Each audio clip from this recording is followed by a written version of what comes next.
तो आप जिस तरह से अभी आप बता रही हैं, और मीठा जो है ख़ास तौर पे, एक तो आपने बताया कि खजूर हमने खा ली, ठीक है, वो एक सुन्नत रसूल भी है।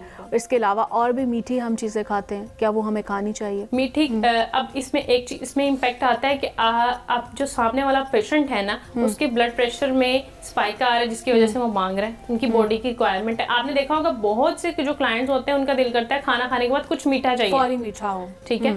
तो आप तो इस मार्केट में कुछ ऐसे कुकीज भी हमारे पास अवेलेबल हैं जो कि शुगर फ्री हैं, ठीक है। उसमें आप कैलोरीज मैनेज करके उसको अपनी डाइट में ऐड कर सकते हैं, ठीक है। रोटी के रोटी जैसे एक बिस्किट आ जाता है, वो अच्छा खासा बिस्किट होता है, और आपके जो रोटी की जगह आप अगर उसको रिप्लेस करते हो, आपको रोटी की भी जरूरत नहीं पड़ती, जो कि एक अच्छी चीज है। अगर आप बाहर भी जा रहे हैं, अगर आप बाहर कहीं पे ऑफिस में भी बैठे हैं, अगर आप अपने डाइट को मेंटेन रखना चाह रहे हैं, तो अब नेसेसिटीज जो जितनी भी हैं आपकी, जो मार्केट से आराम से पूरी हो रही है। हमारे पास जो है अच्छे से मिल्क, टेट्रा मिल्क भी मौजूद है अच्छे से। हमारे पास जो है वीटेबल डिफरेंट तरह के जो है कुकीज भी हमारे पास अवेलेबल है। आयरन रिच फूड भी अवेलेबल है, आप उनका यूज करके आराम से यूज कर सकते हैं, अगर आप बाहर भी इफ्तार कर रहे हैं तो। ठीक है। सहरी में हमें अपनी डाइट को कैसे बैलेंस रखना चाहिए, और सहरी में हमें कितना मीठा लेना चाहिए, सहरी में कितने फ्रूट्स खाने चाहिए हमें सहरी में? बेसिकली फ्रूट्स लेने चाहिए।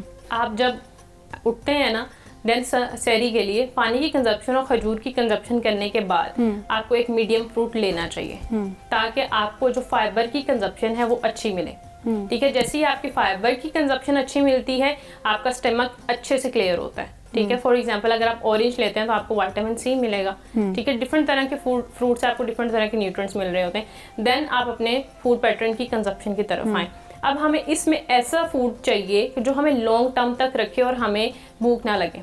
अब इसमें अगर हम देखा जाए तो हमारे पास एग आता है, एग का अगर हम कॉम्बो करते हैं, ठीक है, एग का अगर हम कॉम्बो पकड़ के मिल्क के साथ कर दें, तो मिल्क के अंदर जो अमाइनो एसिड चेन है और जो एग के अंदर चेन है, दोनों का कॉम्बो इतना बेस्ट होता है कि वो लॉन्ग टाइम लेता है डाइजेस्ट होने में, जो कि बहुत अच्छा इम्पैक्ट क्रिएट करता है। बिल्कुल। और दही और लस्सी कितनी ज़रूरी है? बेसिकली ये इन्वायरमेंट पे इम्पैक्ट करता है। फॉर एग्जाम्पल अब अगर इस मौसम में देखा जाए तो अब इतनी लस्सी की ये रिक्वायरमेंट नहीं है एज कम्पेयर टू जब हम पहले गर्मियों में बिल्कुल रखते थे, ठीक है। अब ये भी पैटर्न हमारे पास इम्पैक्ट करता है। तो अगर हम इसमें दही की बात करें तो दही ले सकते हैं, ठीक है। उसमें आप अगर कॉम्बो करते हैं फ्रूट का, क्योंकि नेचुरली अल्लाह ताला ने फ्रूट्स बनाए हुए हैं, जो भी उनके न्यूट्रिएंट्स है, अगर हम नेचर ही चीज़ों के साथ उसका कॉम्बो करते हैं तो उनका इम्पैक्ट बहुत अच्छा और लॉन्ग टर्म होता है, ठीक है। एज कम्पेयर टू अगर हम खुद जो है उसको यूटिलाइज करके या फॉर्मुलेशन करके फैक्ट्रीज में डेवलप कर रहे हैं, ठीक है। दूसरी चीज़, अगर लस्सी है, लस्सी की कंजप्शन करना चाह रहे हैं, ज़रूर करें, आपकी डिहाइड्रेशन को कवर करेगी, लेकिन उसमें चीनी की बजाय नमक का इस्तेमाल करें।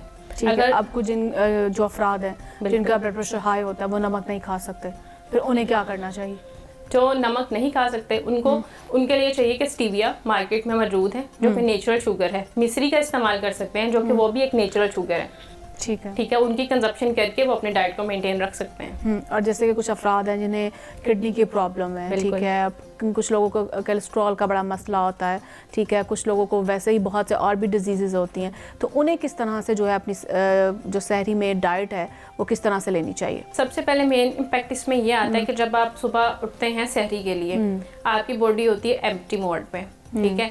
ये एक बेस्ट टाइम होता है जो डिजीज है उसके रिलेटेड खाने का, ठीक है। फॉर एग्जांपल किसी को ऑस्टियोआर्थराइटिस है, तो वो अगर दही के अंदर जो है फूल मखाना का इस्तेमाल करें सुबह उठते ही, ठीक है, निहार मुंह, पानी की कंजप्शन करने के बाद। अब आपका पेट खाली है, ठीक है, आपने फौरन उस फूड की कंजप्शन की, वो वहां जाके यूटिलाइज होगा जहां उसको जरूरत है, ठीक है। एज कम्पेयर टू अगर आप फूड कॉम्बो देख लें, अगर हम देखा जाए तो आयरन जो भी हम मीट से ले रहे हैं आयरन, उसके बाद आधे घंटे के या 15 मिनट के बाद मिल्क की कंजप्शन करें तो दोनों के न्यूट्रिएंट्स ज़ाया जाते हैं, वो हम सिर्फ पेट भर रहे हैं अपना, ठीक है, लेकिन लेने का फायदा नहीं है।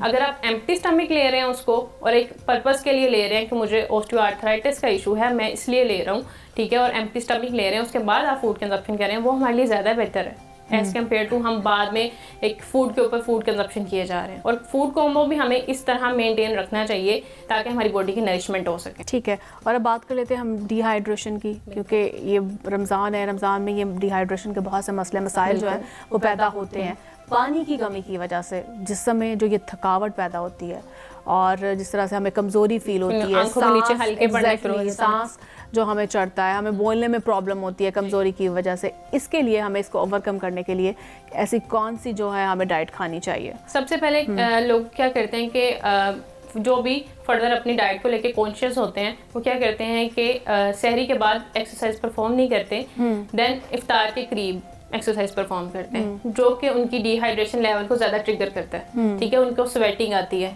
उनको ज़्यादा पानी की ज़रूरत होती है। बिल्कुल। ठीक है, जिसकी वजह से उनको चाहिए कि उसको मेंटेन रखें। मैं जैसे कि ऑलरेडी हमारे पास मौजूद है, ORS का इस्तेमाल कर सकते हैं, लेमन वाटर का इस्तेमाल कर सकते हैं, या कुछ ऐसी ड्रिंक जो रोज़ा खोलते ही हमें नरिशमेंट देती है, जैसे ककम्बर है, वो हमारी डिहाइड्रेशन को रिमूव करता है। उसमें हम क्या कहते हैं, कुकम्बर का जूस उनको प्रेफर कर सकते हैं। ठीक है, हम स्मूदी कुछ इस तरह की दे सकते हैं, स्पिनिच और केल की, ताकि उनको बेनिफिट हो। जैसे ही पिए उनके जितने न्यूट्रिएंट्स हैं, जितने इलेक्ट्रोलाइट्स लॉस हो चुके थे, वो रिकवर हो सके। ठीक है, और मेन मसला हमारा जो होता है, ख़ासतौर पर ख़वातीन में भी होता है, मर्दों में भी ये मसला होता है, वेट गेन। वो वेट लॉस करना चाहते हैं। अपने वेट को लॉस करने के लिए वो ऐसा क्या खाएं कि उनका वेट भी लॉस हो, लेकिन उन्हें जिस्म में कमज़ोरी और थकन जो है ना वो महसूस ना हो। उसके लिए किस तरह से वो अपनी डाइट को बैलेंस रख? वेट गेन को मतलब को बहुत कॉन्शियस है कि वो बहुत ओवर वेट हो गए हैं, लेकिन आजकल वो भी लोग कॉन्शियस है जिनको वेट गेन करना है। हाँ, उस पर भी बात करते हैं, पहले वेट लॉस पे बात करते हैं। वेट लॉस की बात करें, इसमें हमारी ना थिंकिंग है, थिंकिंग में ये रखा हुआ है कि हम जितना फूड कंजप्शन नहीं करेंगे ना, भूखे पेट रहेंगे, हमारा उतना वेट लॉस होगा, जो कि बिल्कुल एक मिथ है, जो कि बिल्कुल ऐसा कोई प्रोसीजर नहीं है। जो हमें चाहिए कि वो ये चाहिए कि अपनी बॉडी की रिक्वायरमेंट के मुताबिक कैलोरीज लेके उसको कंज्यूम किया जाए, ताकि आपको हेल्दी न्यूट्रिएंट्स मिल सकें। और रमज़ान एक बेस्ट टाइम होता है। ठीक है, मोस्ट लोग जो है वो फास्टिंग करते हैं, इंटरमीडिएट फास्टिंग करते हैं। वो इसमें जो है रमज़ान में अगर करें तो वेट लूज, वो नेचुरली एक प्रोसीजर है, और अल्लाह की तरफ से भी बरकत होती है इसमें। अगर आप इस चीज़ को लेके प्रोसीड करेंगे ज़्यादा बेनिफिशियल है एज कम्पेयर टू अगर आप आम दिनों में बैठ के इंटरमीडिएट फास्टिंग कर रहे हैं। ठीक है, तो फिर इसके लिए फिर हमें क्या करना चाहिए, जिस तरह से अभी आपने बताया, फिर इसके लिए कौन सी हमें जो किन फ्रूट्स का इस्तेमाल करना चाहिए, और कौन सी हमें प्रोटीन, फाइबर या कार्बोहाइड्रेट वाली जो है हमें ग़िज़ाएं खानी चाहिए, जिससे हमारा एक तो जो डिहाइड्रेशन के मसाइल भी पैदा ना हो, और हमारी बॉडी जो जिस तरह से स्ट्रेच हो जाती है बॉडी, हाँ, और बॉडी जो हम इम्बैलेंस हो जाती है, उसको बैलेंस करने के लिए फिर किस तरह से हम खुराक का इस्तेमाल करें? इसमें ना सबसे पहले मेन फैक्टर आता है कि ना बहुत से क्लाइंट्स को रमज़ान में डिहाइड्रेशन की वजह से कॉन्स्टिपेशन का इशू रहता है। ठीक है, और दूसरी चीज़ ये पराठे की कंजप्शन, हम पराठा, जी बिल्कुल, और वो अच्छा खासा कंज्यूम करते हैं। ठीक है, जो कि वेट लूज की तरफ नहीं आता। ठीक है, देन उनको इस तरह की पराठा खाने से वेट गेन होता है? गेन नहीं मैटर किया जाता है, आप बना किस तरह रहे हैं। अच्छा, ठीक है, अब 1 टीस्पून ऑयल में बना हुआ जो बेई पराठा है, ठीक है, क्या वो एशियन को सेटिस्फेक्शन देगा? 1 टीस्पून में तो नहीं बन सकता कोई भी पराठा।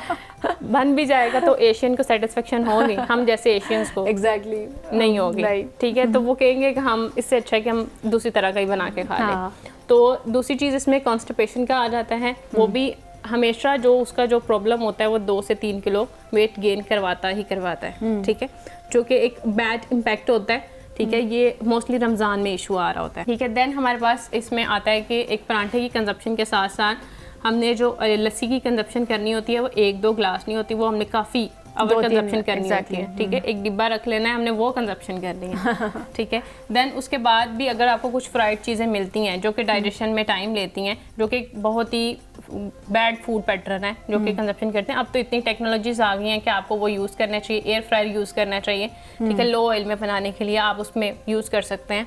ठीक है, फ्राइज भी आप ले सकते हैं, सब कुछ एयर लो, या फिर ऑयल स्प्रे का भी इस्तेमाल कर सकते हैं, या स्टीम के जरिए भी उसको कंज्यूम कर सकते हैं। अब तो अब बहुत आराम से ऑयल को अपनी लाइफ से निकाल सकते हैं। ठीक है, अगर निकालना चाहें, बाय बर्थ ये ना हो कि बस हमें सेटिस्फेक्शन ही ऑयल से होती है। ठीक है, देन उसको रिमूव करके बाकी जो है अपनी डाइट पैटर्न में अपने पोर्शन को कंट्रोल करके, हर तरह के फूड को कंज्यूम करके बस पोर्शन को कंट्रोल करके हम मेंटेन कर सकते हैं। ठीक हो गया।